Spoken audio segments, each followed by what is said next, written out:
어떻게 예배하라 포워시 가운데서 공적 예배에 대해서 함께 살펴봤습니다. 다시 잠깐 복습해 본다면 공적 예배라는 것은 공동체가 정한 시간과 장소에서 일정한 순서에 따라서 하나님만을 높이면서 또 성도 간에 연대하면서 사랑을 나누는 것이다라고 살펴보았습니다. 그래서 우리는 지금 현장에서 예배를 드리든 아니면 온라인으로 예배든 간에 우리는 모든 순서 가운데서 우리의 영과 진정성을 다해서 성부 하나님, 성자 예수 그리스도, 성령 하나님을 의식하면서 우리는 함께 예배를 드려야 합니다. 특별히 여러분들 그 예배와 관련된 단어 중에 독일어 예배 단어의 뜻을 살펴보면서 예배라는 것은 하나님의 섬김과 인간의 섬김이라는 이중적 의미가 있다는 것을 우리가 잘 기억했으면 좋겠습니다. 우리가 예배 드릴 수 있는 것은 하나님이 우리를 먼저 섬겨주시고 우리를 구원해 주셨기 때문에 가능한 겁니다. 동시에 우리를 불러주신 그 하나님 앞에 우리의 온 마음과 정성을 가지고 하나님을 섬겨야 할 줄 믿습니다. 그래서 우리는 예배 드릴 때 아무 준비 없이 섬김 없이 그냥 예배만 드리려 하는 것은 합당하지는 않습니다. 그렇기 때문에 우리는 준비된 마음과 또 준비된 예물을 통해서 하나님 앞에 또 섬김에 나아갈 수 있기를 주님의 이름으로 축복합니다. 오늘은 이렇게 예배하라 두 번째 시간으로 개인 예배에 대해서 함께 말씀을 나누도록 하겠습니다. 개인 예배라는 것은 그 정의를 살펴보면 하나님과 개인적인 시간을 갖기 위해서 특정한 장소와 시간을 따로 떼어놓고 하나님과 교제하며 예배하는 것이라고 말할 수 있습니다. 공적인 예배가 어떻게 보면 외적이고 공동체적이라면 개인 예배는 내적이면서 또 골방에서의 예배라고 말할 수 있습니다. 영어로는 이제 퍼스널 워십이라고 그래요. 근데 퍼스널이라는 뜻 가운데는 개인적이라는 뜻뿐만 아니라 인격적이라는 의미가 담겨져 있습니다. 그래서 우리가 퍼스널 워십, 개인 예배라는 것은 단순히 개인적인 명상한다라는 차원이 아니라 하나님과 인격적인 관계를 하면서 예배를 드리는 것입니다.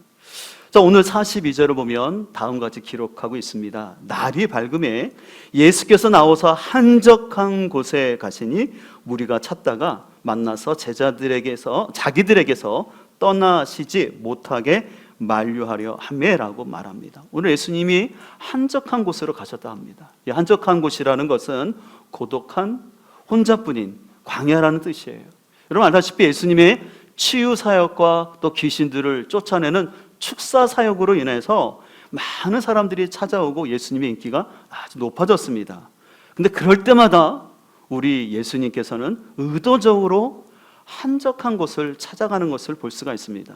왜냐하면 하나님의 뜻을 찾고 본질에서 벗어나지 않도록 하기 위해서 예수님은 의도적으로 한적한 곳에 갔었던 것을 알 수가 있습니다. 하지만 당시의 군중들은요, 예수님이 베푸시는 기적에만 초점을 두면서 오늘 말씀처럼 예수님을 자신들 곁에 묶어두고 심지어는 왕사무를 했습니다. 왜 그랬을까요? 예수님만 있다면 자신들의 질병이 치유되고 자신들의 배고픔이 해결될 것이라고 생각했기 때문에 그렇습니다. 그러나 우리는 잘 아시는 것처럼 예수님이 이 땅에 오신 목적은 단순히 우리의 병만을 고쳐주거나 아니면 기적을 행함이 아니라 우리에게 영원한 생명을 주시기 위해서 예수님은 오셨습니다. 그리고 하나님 나라를 전파하기 위해서 오셨던 것이죠. 그래서 오늘 43절 이렇게 말씀합니다. 예수께서 이르시되 내가 다른 동네들에서도 하나님의 나라 복음을 전하여야 하리니 나는 이 일을 위해 보내심을 받았노라 하시고 갈릴리 여러 해당에서 전도하셨다라고 말씀하고 있습니다. 오늘 예수님은 분명히 말씀하십니다. 내가 이 땅에 온 것은 바로 하나님의 복음을 전파하기 위해서, 그래서 너희들에게 영원한 생명을 주기 위해서 왔다라고 얘기하십니다. 만약에 예수님께서 한적한 곳에 가시지 아니하면서 한적한 곳에서 하나님과 개인적인 교제하고 예배하는 삶이 없었다면 아마 그 대중들의 욕구에 부응하시니라 아마 예수님은 굉장히 분주한 삶을 사셨을 것입니다. 그러나 우리 구주 예수님께서는 사람들의 요구나 인기에 따라서 사신 것이 아니라 의도적으로 한적한 곳에서 하나님과 함께 개인 예배를 드리심으로 말미암아 우리에게 이 귀한 구원의 은총이 임하게 된 줄 믿습니다.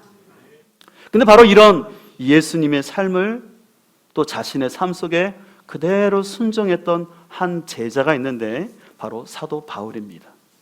여러분, 사도행전 20장 13절을 보면 이런 말씀이 기록되어 있습니다. 우리는 앞서 배를 타고 앗소에서 바울을 태우려고 그리로 가니 이는 바울이 걸어서 가고자 하여 그렇게 정하여 준 것이라. 바울이 앗소에서 우리를 만나니 우리가 배에 태우고 미둘레네로 가서. 오늘 이 본문을 잠깐 여러분에게 설명해 드릴 텐데요, 오늘 이 본문은 사도 바울이 3차 전도 여행을 마무리하고 이제 오순절 안에 예루살렘 교회에 헌금을 전달하는 과정 속에 귀한 여정 속에서 있었던 사건입니다. 원래 사도 바울은 고린도에서의 사역을 마치고 배를 타고 예루살렘으로 가려고 했어요. 근데 사도 바울을 죽이려는 그 자결단이 있다라는 소식을 듣고는 일정을 변경해서 배 타고 가지 않고 다시 육로로 돌아가는 길을 택하였습니다. 그러면서 그가 곳곳에 복음을 전하면서 지금은 드로아라는 지역에 도착을 했었습니다. 근데 원래 그 사도 바울이 3차 전도 여행 드로아에 있을 때 전도의 문이 열렸었는데 그때 하도 고린도 교회 문제가 심각하여서 전도의 문이 열렸음에도 불구하고 드로아에서 복음을 전하지 못하고 떠날 수밖에 없었거든요. 그렇기 때문에 사도 바울은 이 드로아에 와서는 이곳에서 하나님의 복음을 전했어요. 그래서 말씀을 너무 열심히 전하다 보니까 여러분들 유두관하는 형제가 그 말씀을 듣는 중에 졸려서 떨어져 죽었던 사건이 있어요. 근데 바로 사도 바울이 다시 그를 위해서 기도하고 살렸죠. 바로 그 사건이 일고 있는 장소였습니다. 오늘 사도 바울은 이 오순절 안에 예루살렘 교회를 향한 이 구제 헌금도 전달해야 되고 어떻게 또 자신의 안정도 신경 써야 될 아주 중요한 시기였습니다. 근데 이 바쁜 와중에 오늘 사도 바울은요, 일행들을 먼저 배를 태워서 먼저 가게 하고 자기 혼자서 드로아에서 앗소까지 걸어가기로 작정을 했습니다. 여러분들이 이해를 돕기 위해서 좀 지도를 하나를 보여드릴 텐데요, 이 드로아와 앗소 한번 찾아보시면 되게 터키 지역인데요, 이 드로아와 앗소는요 그 측정 거리에 따라 좀 차이가 있지만 대략 짧게는 35km 또 넓게는 60km가 된다고 얘기합니다. 그래서 보통 이 거리를 걸으면 남자 성인이 3일 길을 걸어야 하는 곳이었습니다. 만약에 사도 바울이 해안가를 따라 돈다면 더 오래 걸어야 했을지 모릅니다. 근데 지금 사도 바울은 굉장히 몸도 피곤하고 또 그 자결단이 있는 그런 어려운 상황 가운데 있는데 왜 사도 바울은 혼자 걸어가기로 작정을 했을까요? 아마 사도 바울 마음속에는 뭔가 정리하고 결단해야 될 것이 있다고 생각합니다. 그래서 사도 바울은 뭔가 혼자 걸으면서 과연 무엇을 정리하려고 했을까요? 여러분, 이사야 60장 3절을 보면 다음과 같이 말씀하고 있는데요, 이방 나라들이 너의 빛을 보고 찾아오고 뭇 왕이 떠오르는 너의 광명을 보고 너에게로 올 것이다. 그때 이것을 보는 너의 얼굴에는 기쁨이 넘치고 흥분한 너의 가슴은 설레고 기쁨에 벅찬 가슴은 터질 듯 할 것이다.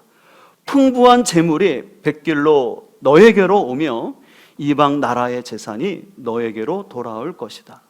오늘 하나님께서는 원래 이사야 선지자를 통해서 이스라엘 회복에 대한 말씀인데 오늘 사도 바울은요, 이 말씀이 자신의 이 전도 사역을 통해서 하나님의 구속사가 완성된 걸로 이해했어요.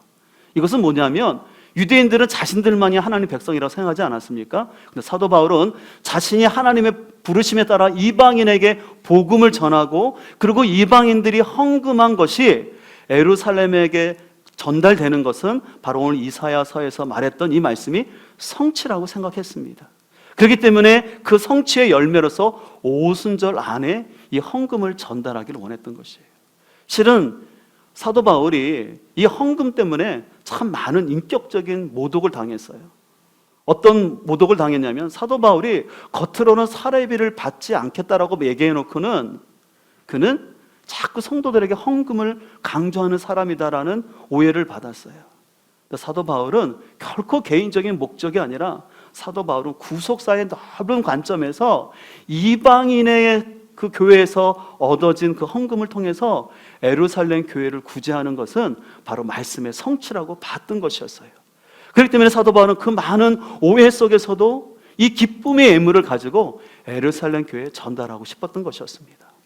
근데 문제는 사도 바울이 방문하는 그 예루살렘 교회는 호락호락한 것이 아니라 오히려 사도 바울에게는 생명을 위협하는 장소였습니다. 왜냐하면 바로 예루살렘에서 고난이 예상됐기 때문입니다. 그래서 사도행전 21장 11절 이하를 보면 다음과 같이 말씀하고 있습니다.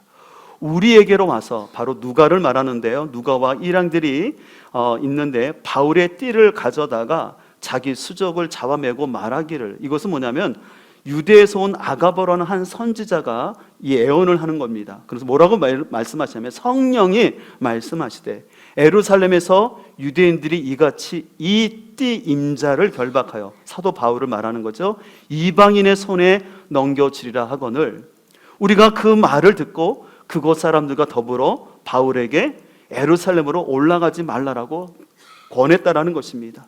그래서 사도 바울이 13절에 이렇게 말합니다. 바울이 대답하되 여러분이 어찌하여 울어 내 마음을 상하게 하느냐. 나는 주 예수의 이름을 위하여 결박당할 뿐 아니라 예루살렘에서 죽을 것도 각오하였다라고 얘기합니다. 여러분, 이 상황을 잘 머릿속에 상상해 보십시오. 어떤 그 존경받는 아가보 선지자가 성령의 인도하심에 따라 예언을 하는 거예요. 근데 그 예언은 뭐라 그러냐면 이 띠의 임자가 예루살렘에 가서 결박을 당하고 이방인에 잡힐 것이다. 당연히 사랑하는 성도들 입장에서는 사도 바울 보고 가지 말라고 당연히 말라지 않았겠습니까? 근데 사도 바울이 뭐라고 말합니까? 여러분들이 왜 나를 울면서 말려서 내 마음을 상하게 하십니까? 그 사도 바울이 하는 말입니다. 나는 주 예수의 이름을 위하여 결박을 당할 뿐 아니라 내가 예루살렘에서 죽을 것까지도 각오하였다라는 거예요. 각오하였다. 이게 쉬운 길이 아니죠. 근데 사도 바울이 이러한 각오를 언제 했었을까요? 그것은 아까 살펴본 것처럼 드로아에서 아소까지 자기 혼자 걸으면서 그는 하나님 앞에서 자신의 그동안의 선교 사역을 되돌아보면서 앞으로 있을 것을 내다보면서 아마 하나님과 깊은 교제 가운데 하나님의 음성을 들었던 것 같습니다. 오늘 사도 바울의 삶 속에서 드로아에서 아소까지 3일길이라는 개인적인 하나님과의 만남과 예배가 없었다면 이런 결단이 쉽지 않았을 것입니다. 근데 사도 바울의 삶 가운데는 무리와 함께 있는 것도 좋지만 때로는 동료들과 작별하여서 그 혼자 걷는 그 시간들을 통해서 하나님의 뜻을 분명히 알고 그 말씀 가운데 결심할 수 있었던 것이죠. 이렇듯 우리의 삶 가운데도요, 우리가 개인 예배는 너무나 중요한 것이 우리의 삶 가운데서 하나님의 뜻을 찾고 본질에서 벗어나지 않게 하는 큰 유익함이 있습니다. 그동안 우리 한국교회는 어떤 공적 예배, 특별히 주일 성수라는 관점에서 나름대로 참 어느 민족보다도 공적 예배를 잘 드렸던 민족입니다. 하지만 우리가 공감하는 것처럼 우리가 공예배가 끝난 다음에 예배당을 벗어나는 순간 우리는 또다시 그냥 세상 속으로 들어가서 세상과 정신없이 살았던 것을 우리가 잘 알 수 있습니다. 그리고 다시 돌아와서는 일주일이 지난 다음에 다시 공예배를 드리면서 우리가 옛날에 이렇게 많이 기도하지 않았습니까? 하나님, 내가 알고도 지은 죄, 모르고도 지은 죄를 용서해 달라고 그냥 도매금식으로 자신의 부족함을 회개는 하지만 문제는 그 기도가 계속해서 반복되고 있다는 거예요. 하나님 앞에 내 죄를 알고도 지은 죄, 모르고도 지은 죄라고 계속 고백하지만 그 기도의 제목이 변하지 않고 매주일마다 반복되고 있는 그 우리의 모습인 거죠. 그래서 한국교회 성도들이 예배는 잘 드리지만 삶 속에서는 그리스도인다운, 그리스도의 제자다운 모습이 비춰지지 않고 있다는 우리 안에 그런 고민들이 있는 게 사실입니다. 그래서 여러분들 잘 아시는 것처럼 썬데이 크리스찬이다. 평소에는 주중에는 전혀 그리스도인다운 삶을 살지 못하다가 일주일에 한 번 그냥 교회 올 때 성경책 들고 와서 예배드리는 그 성도들을 향해서 우리 스스로 썬데이 크리스찬이라고 말을 했습니다. 미국에서는 우스갯소리로 벤치 워머라고 표현했습니다. 그게 뭐냐면 일주일에 한 번 와서 하는 게 벤치에 앉아서 장의자 대펴놓고 가는 사람. 세상에서 전혀 하나님의 백성으로서 영향력을 드러내지 못하고 그냥 일주일에 1시간 벤치만 장의자만 대펴놓고 가는 게 그리스도인의 모습이라고 실은 우리가 자주 섞인 말을 하는 것을 볼 수가 있습니다. 이런 차원에서 우리는 공동체가 함께 예배하는 이 공동 예배를 소중히 여길 뿐만 아니라 우리는 주중의 삶 가운데 하나님과 독대할 수 있는 한적한 개인 예배가 우리에게 필요하다는 것을 우리가 많이 공감하고 있습니다.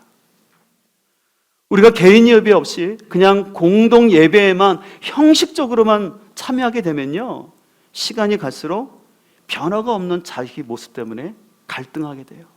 내가 예배는 드리고 있지만 내 삶이 변화되지 않게 되면 당연히 내 안에 갈등이 발생할 수밖에 없습니다. 또 반대로요, 공동 예배 없이 개인 경건 생활이나 아니면 자기는 삶 속에서 선행을 베풀고 있기 때문에 공동 예배를 소홀히 여겨도 된다라고 생각하는 것은 어떻게 보면 그 안에 영적 교만함이 생길 수 있기 때문에 조심을 해야 됩니다. 나는 주중에 이렇게 큐티를 하고 내가 이렇게 주중에 성경 말씀을 읽고 나는 필사도 하고 이렇게 영적인 생활을 하고 있기 때문에 공동체 예배 별로 그렇게 중요한 게 아니야, 삶 속에서 하나님을 예배하면 되지라고 생각하는 것은 영적인 교만함이 생길 수 있다는 것입니다. 그래서 여러분들 삶 속에서 우리는 이 공동 예배와 이 개인 예배가 둘이 아니라 하나가 되어야 할 줄 믿습니다. 동전의 양면처럼 공동 예배와 개인 예배가 하나가 되어야지만 우리가 성숙한 신앙생활을 할 수가 있습니다. 여러분, 그런 의미에서 개인 예배 가운데서 중요한 것은 시간보다 저는 장소라고 생각합니다. 그래서 여러분들이 새벽 예배가 중요하냐 저녁 예배가 중요하냐 어느 시간 갖고 논쟁할 것이 아니라 중요한 것은 내가 하나님과 만날 수 있는 한적한 장소가 중요합니다. 그래서 어떤 사람에게는 한적한 장소가 새벽 시간일 수도 있고 저녁 시간이 될 수 있는 거예요. 어떤 사람은 한적한 장소가 예배당일 수도 있고 어떤 사람은 자신의 가정 안에 있는 자기 방이, 또 아니면 한적한 곳이 산책길일 수도 있습니다. 중요한 것은 그 한적한 곳에서 하나님을 만나는 게 중요하죠.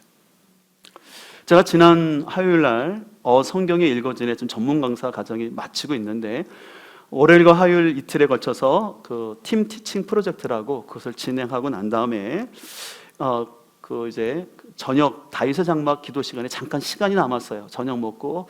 그래서 원래는 제가 늘 혼자 걷지만 그날은 아내가 시간이 맞아서 같이 이제 걷게 되었어요. 근데 오랜만에 아내랑 걷다 보니까 아내가 자꾸 이렇게 이것도 물어보고 저것도 물어보고 막 말을 시키는 거예요. 그래서 제가 웃으면서 여보 좀 조용히 하면 안 될까? 그래서 좀 따로 걷자. 당신이 앞에 가든지 내가 좀 먼저 앞에 가서 좀 따로 걷자. 그러니까 아마 제가 이틀 동안 실은 아침 9시부터 5시 반까지 계속해서 이렇게 수업 진행하고 저도 강의도 하고 또 제가 부득이하게 그 리더 역할을 하다 보니까 이 줌으로 이렇게 진행하면서 굉장히 신경이 좀 많이 썼던 것 같아요. PPT도 잘 떼야 되니까 굉장히 그러다 보니까 제가 개인적으로 좀 혼자 좀 있는 시간이 필요했던 것 같습니다. 실은 저 개인적으로 주중에 이렇게 혼자 걷는 시간이 있거든요. 특별히 제가 좋아하는 코스가 우리 영기천 앞에 걷는 게 참 좋아요. 특별히 그 앞에 지역에 보면 사람들이 안 다니는 곳이 있거든요. 지금은 공사 준비 때문에 사람이 안 다니는 곳이 있는데 그곳을 가면 사람이 아무도 없기 때문에 마스크를 벗고 좀 편안하게 숨 쉬면서 좀 하나님과 교제할 수 있어서 제가 참 그 장소를 좋아합니다. 사람은요, 함께함의 가치를 알기 위해서는 때로는 홀로 있는 시간이 필요합니다. 그래야지만 이 함께함, 공동체의 소중성을 우리가 알 수가 있습니다. 우리가 너무 사람만을 쫓아다니거나 아니면 대중 속에 머물러 있으면 자신을 성찰하고 하나님을 깊이 만날 수 있는 시간이 없게 됩니다. 그래서 수많은 영성가들은 일부러 의도적으로 사람들을 떠나서 한적한 곳으로 갔어요. 가톨릭에서는 그것을 피정이라고 말합니다. 저 개인적으로도 1년에 몇 번씩 기도원을 제가 갑니다. 당연히 교회에서도 기도할 수 있고 또 교회에서도 제가 목양실에 책일 수 있겠지만 일부러 한적한 곳에 가면 훨씬 마음이 틀려져요. 그러면서 식사를 적게 하면서 좀 배가 좀 고프게 좀 하면 상태 가운데서 말씀을 읽고 또 기도하고 할 때 더 하나님과 친밀한 뿐만 아니라 어떻게 교회를 섬겨야 될지에 대해서 하나님의 뜻을 묻는 시간을 갖게 됩니다. 소망하는 것은 여러분의 삶 가운데도 하나님과 함께 할 수 있는 이 한적한 개인 예배가 있기를 소망합니다. 그렇다면 개인 예배를 어떻게 드릴 수 있을까요? 이미 여러분들이 잘 하고 있는 건데 두 가지인데 바로 큐티와 기도입니다. 큐티는 콰이어트 타임이라고 하죠. 그래서 말씀 묵상을 통해서 개인 경건의 시간을 갖는 것입니다. 우리 교회에서는 10년 전부터 우리가 매일 성경으로 큐티를 하면서 말씀 묵상으로 생각과 언어를 더 새롭게 하여 하나님이 찾으시는 예배자로 가정과 지역사회에 하나님 나라를 세우는 공동체가 된다라는 비전 사명을 갖고 있습니다. 근데 제일 중요한 첫 번째가 뭐냐면 말씀 묵상이에요. 그래서 우리가 말씀 묵상을 통해서 내 생각, 고정관념을 바꾸는 것이죠. 그래서 우리가 개인의 삶 가운데 이 큐티가 왜 중요하냐면 개인적으로 말씀을 묵상할 때 나에게 주시는 말씀을 찾을 수 있거든요. 그래서 그 말씀으로 내 생각이 변화가 되면 내 언어가 바뀌어지는 것이죠. 근데 혹시 여러분 중에 아직 내가 자꾸 언어가 바뀌지 않아서 그것 때문에 많이 힘들어하는 분들이 있습니까? 그렇다면 좀 여러분들이 어렵겠지만 좀 더 하나님의 말씀이 여러분 머리에 머물지 아니하고 가슴까지 더 내려올 수 있도록 여러분들이 더 묵상의 시간을 갖기를 소망합니다. 왜냐하면 여러분들 시편 1편을 보면 다음과 같이 말씀하고 있습니다. 복 있는 사람은 악인들의 길을 따르지 아니하며 죄인들의 길에 서지 아니하며 오만한 자들의 자리에 앉지 아니하고요. 다 복수로 나오지요. 근데 2절 보면 오직 여호와의 율법을 즐거워하여 그의 율법을 주야로 묵상하는도다. 바로 묵상한다는 것이 되새김질을 한다는 것입니다. 악인들은 뭉쳐 있으면서 악을 행하고 있다는 거예요. 근데 복 있는 사람은 그 악의 무리 가운데서 홀로 떨어져서 하나님의 말씀을 자꾸 되새김질 한다는 것입니다.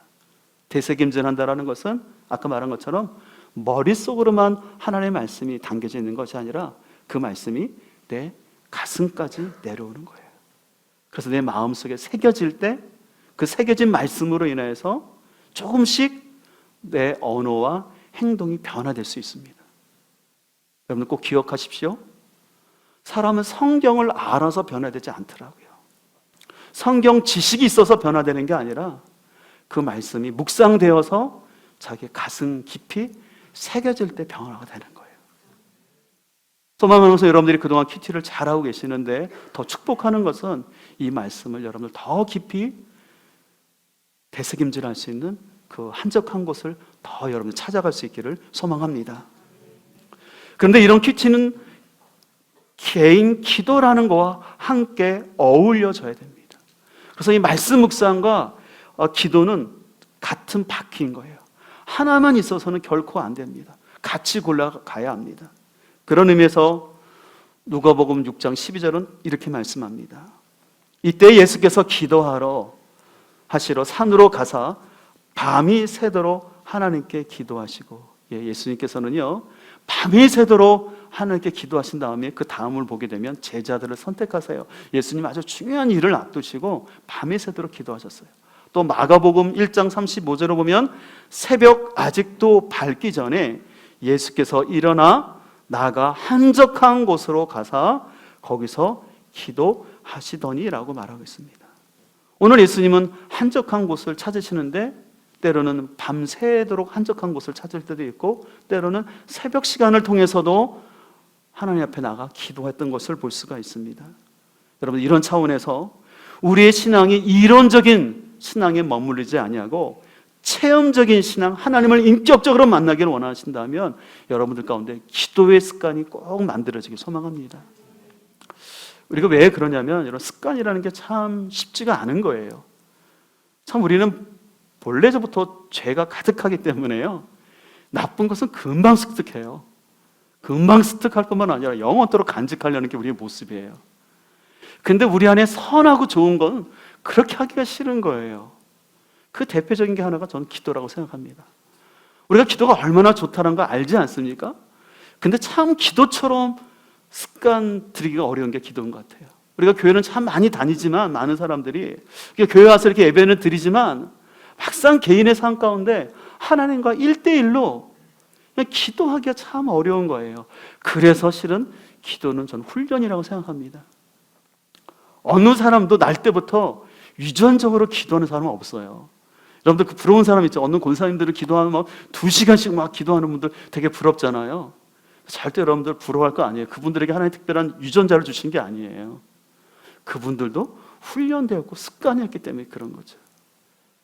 그래서 우리 교회에서는 새벽에 만나, 저녁에 다윗의 장막을 통해서 여러분들이 어느 시간이든 간에 좀 나와서 기도하기를 소망하고 교회 문을 오픈하고 있습니다. 지난번 권면드린 것처럼 우리는 너무나 연약하게 혼자 기도가 안 되잖아요. 훈련이 필요하거든요. 그런 차원에서 여러분들이 목장 식구들과 함께 일주일에 한 번 정도는 새벽이든 저녁이든 함께 나와서 여러분의 삶 가운데 기도의 습관이 꼭 만들어지길 소망합니다. 그게 훈련이 돼야지 실은 나 혼자서도 하나님 앞에 기도할 수가 있는 거예요. 그래서 여러분들 우리가 기억할 것은 하나님의 백성이라는 것은 하나님과 소통할 수 있어야 되잖아요. 하나님과 교제해야 되는데 그것이 기도이거든요. 또 나아가서 교회 일꾼은 세상적 주의나 어떤 성경 지식이 많아서가 아니라 하나님과 교제할 수 있는 사람이 교회 일꾼이 돼야 된다고 저는 생각합니다. 왜냐하면 하나님과 소통하고 하나님의 뜻을 분별할 수 있어야지만 교회를 함께 섬겨갈 수 있을 것 같아요. 근데 하나님 앞에 기도하지 아니하고 세상적 지위와 어떤 세상적 가치와 그런 똑똑함으로 교회를 일을 하려고 하면 그 사람들이 하는 말이 맞는 것 같지만 하나님의 뜻을 이룰 수가 없다라는 것을 우리는 많이 경험을 통해서 알 수가 있습니다. 제가 몇 달 전에 합동신학원, 수원에 있는 합동신학원을 다녀왔는데 우리 교회에서 예배 사역을 담당하셨던 우리 최우 목사님과 함께 다녀왔어요. 우리 최우 목사님도 그 합동신학원을 나왔는데요. 그 합신에 다니는 학생들이 꼭 입학하면 꼭 가보는 장소가 있대요. 어떤 장소냐면 바로 정암 박윤선 교수님의 무덤이라고 합니다. 왜냐하면 그 학교에 내려오는 전설인데요. 그 무덤가에서 철야하고 기도를 해야지 영역을 받는다라는 그 우스갯소리가 있어서 그래서 좀 이렇게 기도에 특심한 친구들은 그 박영선 교수님 묘소 옆에서 와 기도했다고 해요. 우스갯소리인데 왜 그러냐면 실은 이 박윤선 교수님은 우리 신학생들은 아시겠지만 박윤선 주석이라는 한국인 이름으로 쓰신 아주 대단한 학자세요. 근데 이 박윤선 교수님은 대단한 학자일 뿐만 아니라 평소에 기도를 늘 강조하셨다는 목사님이셨어요. 그래서 제 설교의 멘토로 삼고 계시는 합진의 정창균 총장님이 이 박윤선 교수님과 관련된 일화를 기도하는 바보가 되라는 책에서 다음과 같이 소개하고 있어서 잠깐 소개해드리겠습니다. 하루는 대학원장직을 수행하고 있던 박윤선 목사가 한 학생을 연구실로 불렀다. 연구실에 들어서는 그 학생을 한참 바라보고 한동안 침묵하다가 한마디를 하였다. 돌아다니는 똑똑이가 되지 말고 기도하는 바보가 되시오. 그 한마디를 하고 그를 나가라며 내보냈다. 이 얘기는 뭐냐면 굉장히 어느 학교에 굉장히 학내 문제가 많았어요. 그때 아주 정의롭고 의로운 성품을 가진 한 형제가 지금 선교사로 나가신 분인데 그 학교의 문제를 바로잡겠다라고 동분서주하면서 사람들을 모으고 굉장히 활동을 많이 하고 있었던 것 같아요. 근데 그를 귀히 여겼던 그 박윤선 그때 그 학교에 대학원장으로 계셨을 때 그 학생을 불렀던 거예요. 그래서 아까 했던 말 돌아다니는 똑똑이 되지 말고 좀 기도하는 바보가 되라는 그 말이었습니다. 저는 그 책을 읽으면서 더 이상 진도를 못 나갔어요. 근데 이 얘기가 실은 저한테 하나님께서 주시는 말씀이다라는 생각이 들었습니다. 사람 바라보지 말고 기도하는 바보 목사가 좀 되라. 인간적인 방법으로 목회하려 하지 말고 기도하는 바보 목사가 되라. 이름 내고 다니지 말고 기도하는 바보 목사가 되라. 소망하는 것은 우리 모두가 하나님과 기도를 통해서 독대하고 개인적으로 만나고 친밀감이 있어지기를 소망합니다. 그래서 소망하는 것은 여러분들이 큐티를 통해서 또한 개인 기도를 통해서 하나님과 더 친밀해지고 가까워지면 더 그 안에서 하나님을 경험하게 되고, 그래서 우리는 부르심의 자리에서 벗어나지 아니하고 우리가 해야 될 일을 잘 감당하게 될 줄 믿습니다. 오늘 다시 한번 이 개인 예배라는 주제를 통해서 이번 한 주간 동안 저와 여러분의 삶 가운데 이 한적한 곳이 아름답게 잘 만들어질 수 있기를 주님의 이름으로 축복합니다. 이 시간 말씀을 기억하시면서 우리 함께 일어나서 결단 찬양하기를 원합니다. 이 시간 함께 찬양하실 때 말씀 앞에서 찬양하도록 하겠습니다. 말씀 앞에서 경외함으로 주께 홀로 섭니다. 생명의 말씀 읽고 순종해 주를 예배합니다. 그래서 찬양할 때 하나님, 나의 삶 가운데 말씀과 기도로 홀로 쓰고 주님을 예배하는 참된 예배자 되게 하소서. 함께 찬양하도록 하겠습니다. 말씀 앞에서 경외함으로 주께 홀로 섭니다. 생명의 말씀 읽고 순종해 주를 예배합니다. 기록된 말씀 힘이 있어서 진리로 우리 거룩해 하며 거룩한 말씀 세세 영원히 복음이 되어 말씀하시네. 하나님 말씀에 두려워 떠는 자, 그 말씀에 생명을 거는 자, 한 사람 찾으시는 주님의 약속